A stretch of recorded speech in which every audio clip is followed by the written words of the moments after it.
మేపుతున్నా, యెహోవా నా కాపరి, నాకు లేమి. యేసుక్రీస్తు నేను గొర్రెలకు మంచి అంటే ఆయన కాపుదల ఇస్తున్నాడు, ఆయన వాటిని మేపుతున్నాడు, వాటికి జీవజలం ఇస్తున్నాడు కదా.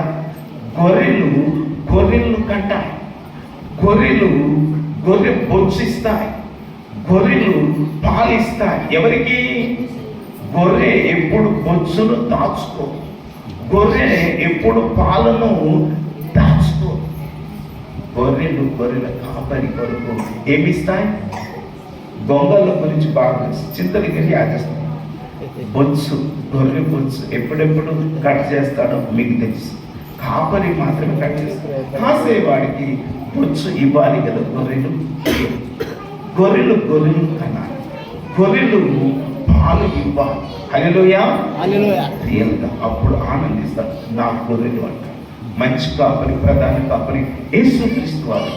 అందుకొరకే దేవునికి ఇచ్చే విషయంలో మనం సనగొద్దు, గునుగొద్దు, బలవంతంగా ఇవ్వద్దు. ఉత్సాహముగా ఇచ్చేవారిని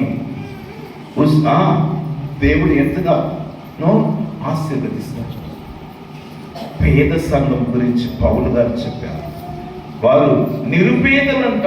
పేదలంటే ఇంతంత కాదు, నిరుపేదలంటే ఆనాటికి కూడా వాళ్ళ భోజనం లేని జీవితాలు జీవిస్తున్నప్పటికీ కూడా మాస్కోనియ సంఘం వారు పేదవారే, కానీ వారు అనుకున్న దానికంటే కూడా ఎక్కువ ఇవ్వడానికి ప్రయత్నం చేశారు. ఎవరికి? దేవుని కొరకు, దేవుని పరిచర్య కొరకు. అందుకొరకే మాసిదోనియ సంఘమును గురించి పౌలు గారు అనేకులకు సాక్ష్యం ఇస్తున్నారు.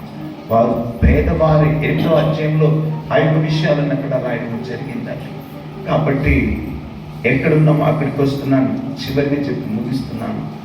హేబేలు గురించి శ్రేష్టమైన అర్పణ అర్పించినాడు.